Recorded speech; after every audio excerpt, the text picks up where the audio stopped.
Welcome to another edition of Around with Randall, your weekly podcast on making your nonprofit more effective for your community. And here is your host, the CEO and founder of Hallett Philanthropy, Randall Hallett. It's an honor for me, Randall, for you to take any of your time to join me on this edition of Around with Randall. I want to slip back into something that I have found popping up more and more often around the thought process of stewardship. And really, the issue involving how do we do it in a way that is organized and really allows everyone to kind of know what we're intending to do and whose responsibilities they are. And what we're really talking about is creating a matrix for stewardship. When we talk about stewardship, looking back into the episodes of Around with Randall, I've covered the basics in different ways, but it's one of the most important things that we don't do well in terms of engaging our donors once they've chosen to give into us, hoping to deepen that relationship. So you can go back to episode 24 for the basics. You can go to episode 182 for questions you should be asking yourself in stewardship and how to do it more effectively. Episode 216 deals with automation and AI. How do you have additional resources to help you do it? 231 really deals with anonymous donors. How do you steward those who don't want recognition? And episode 225 is how do you create feedback loops? So you're not just telling people things in the stewardship process, but you're actually asking their opinions. Today, that focus, though, we're going to shift towards that matrix. And here's why. I've got a couple of organizations that I work with who are going through different levels of engaging donors at higher levels. And when I ask the simple question, do you have a donor stewardship matrix, i.e., when they make a certain kind of gift, we do certain kind of things? It's amazing the answer seems to be no. And for small shops, that's creating challenges as it pertains to how do we use limited resources, limited people, limited budget to most effectively do it. For large organizations, it's asking the question, what should we do? As well as the question, who's going to actually do it? We need to create a kind of a repetition, a programmatic, a understood, really a consistent way of identifying how we steward our donors. And that's what a matrix is really all about. Some of you may be saying, well, that's the third or fourth time you've said that word. What is it? Matrix is no more than an XY axis graph chart. Meaning on maybe the y-axis going up and down, you list maybe the types of gifts that have been given or the level or the amount. And across the X, across the top, what are the things that we're going to do once people make the gifts? And we'll get into this matrix in a little more detail here in a second as options that you can apply with. Why is this important? Well, I'm not going to relive, if you've listened to me at all the conversation around transformational gifts, that fewer people make a bigger difference. You know those things if you've paid attention to anything that I've talked about in the past 6 years. But what we can say is that, which we haven't talked a lot about, is that donor expectations are increasing. And the sophistication of some nonprofits is getting high enough where we have to really take care of our donors. Because data is telling us that the retention rate when we have long-term standing donor relationships is only about 40 to 45%, which should be an indication that we're letting a lot of people leave the organization either after one gift or multiple gifts, which probably speaks to, at least to some degree or some level, the level of our own stewardship efforts being organized, being effective, being what the donors want. We also, as we've discussed on several episodes, talked about staffing reductions, resource reductions that many organizations don't have, unless they're quite large, an actual stewardship officer or office or department. And so it's being left to kind of a haphazard, what do we do? The other thing is that stewardship is becoming more meaningful because it's more than just sending a thank you letter.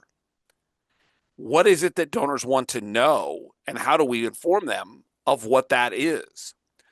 The risk is that without structure, without a matrix, what we get is that it becomes reactive and uneven. It's not consistent. And that we may miss out on opportunities to really deepen those relationships to the levels that they should be.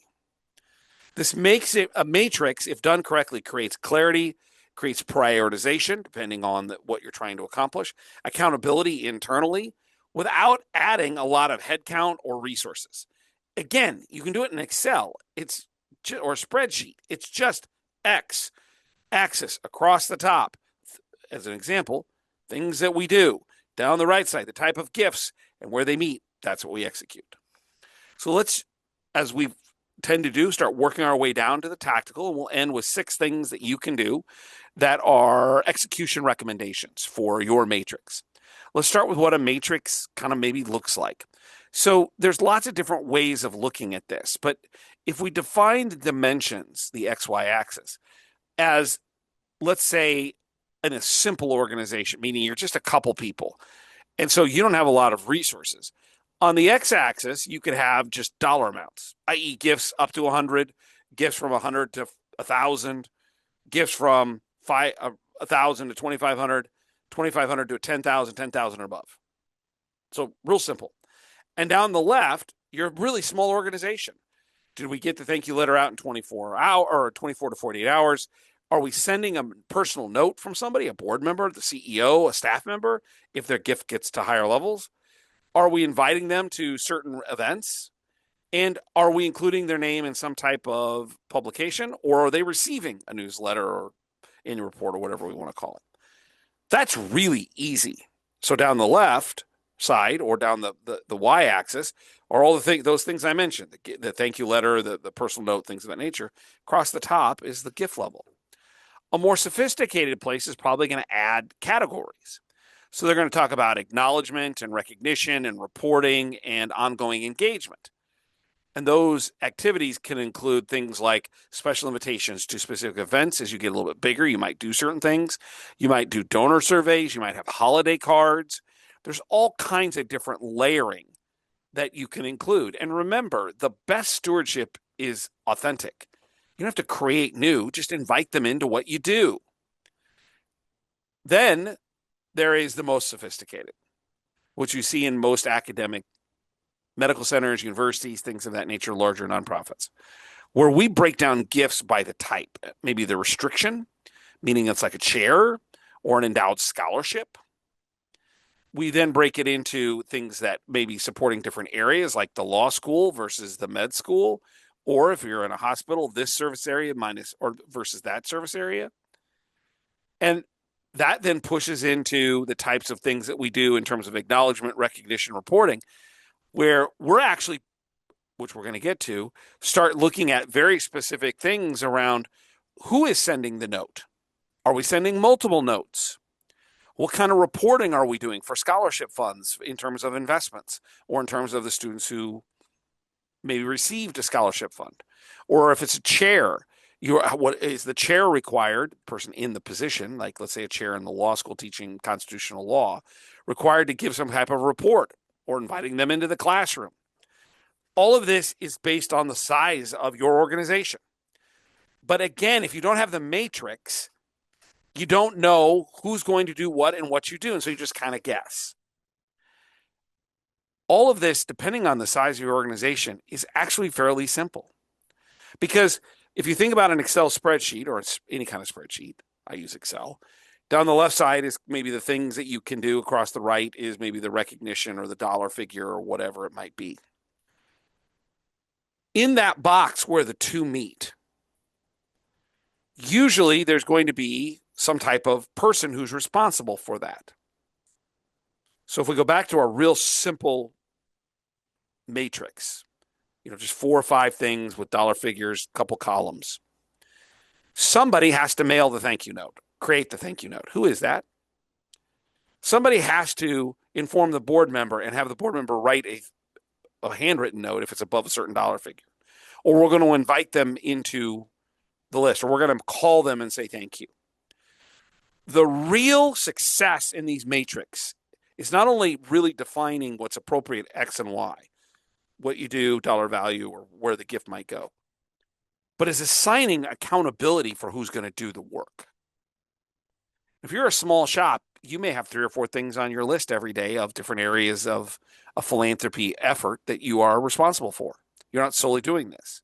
In a large organization, there's a lot of people, and too often we hear, well, they're going to do it. And they're over there saying, well, I thought he was going to do it. And then he's saying, well, I thought she was going to do it.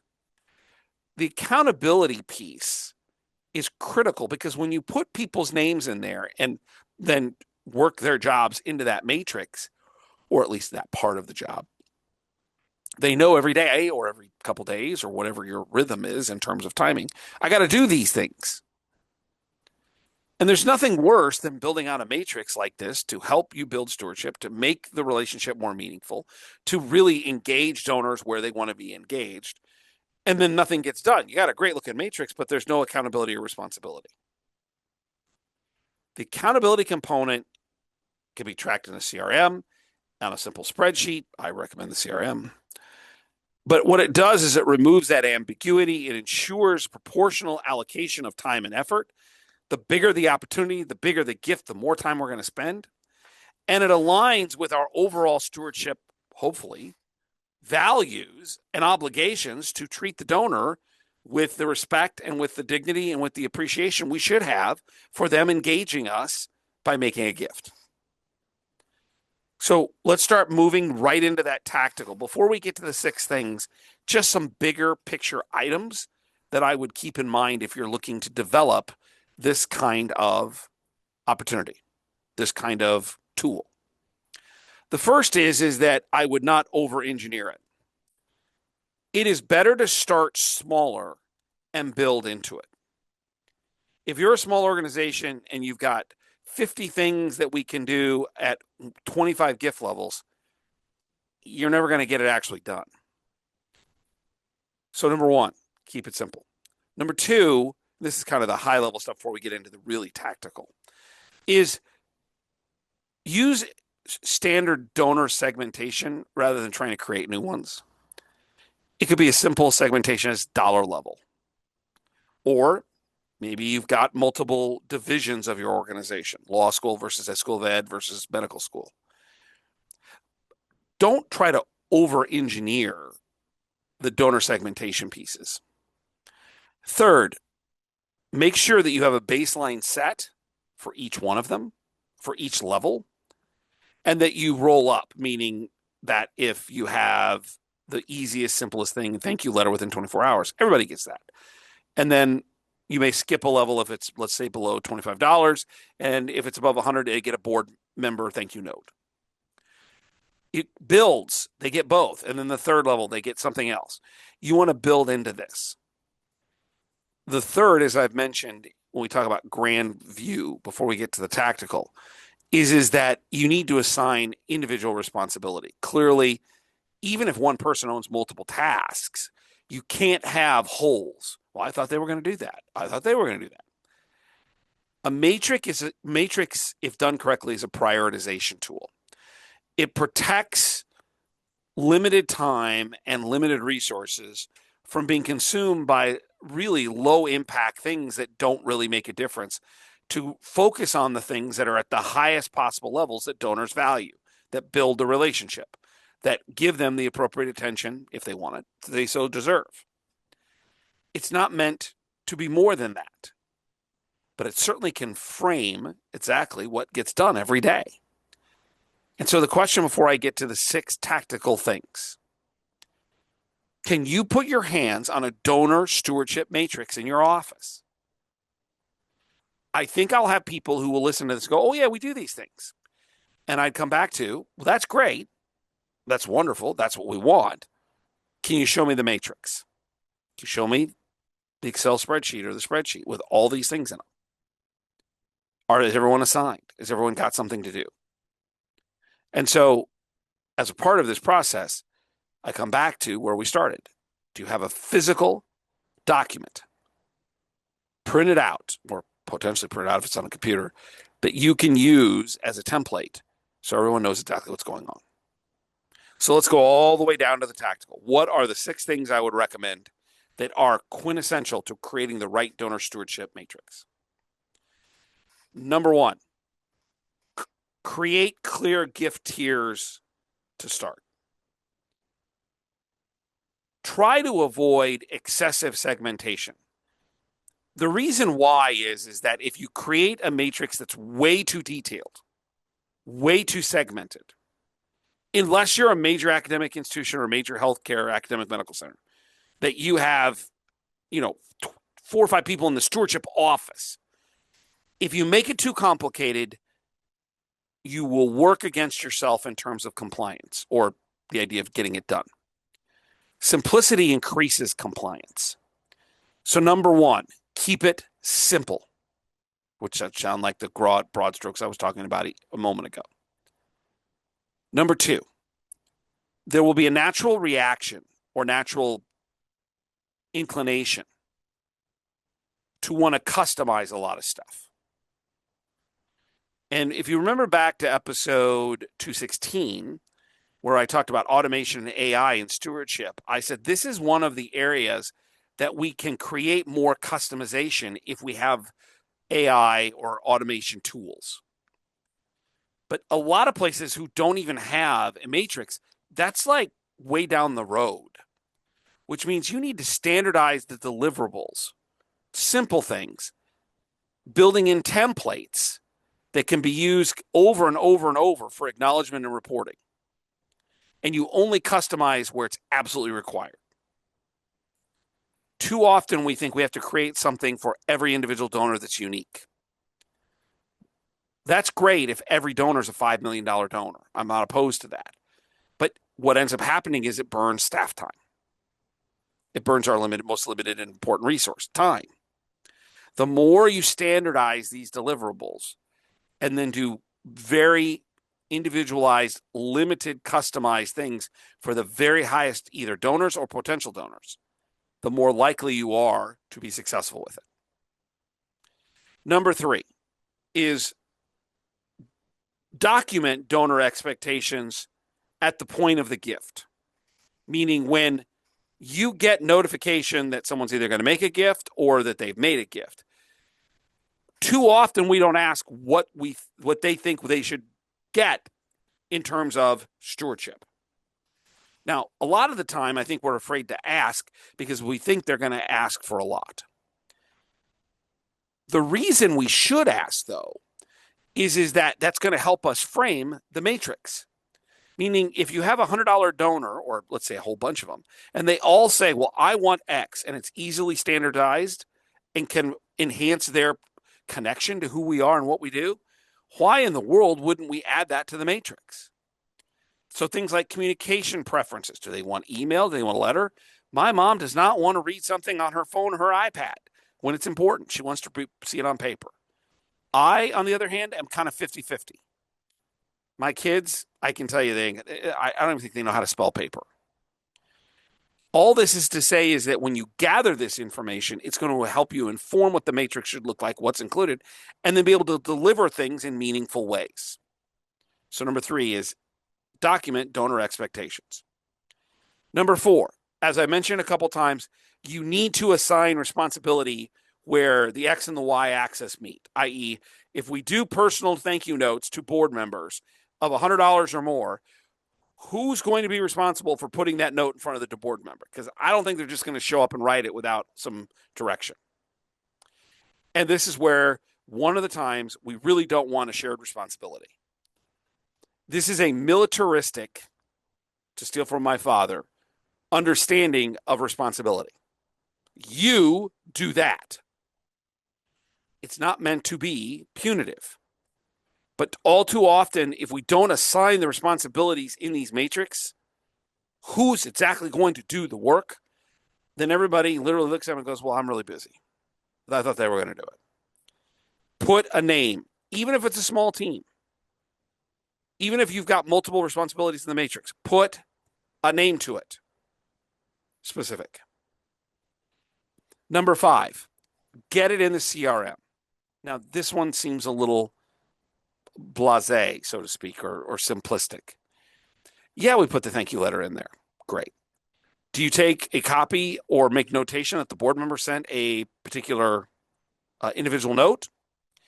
Do you have a attribute that allows people to know that they were invited to a special event that we do every year?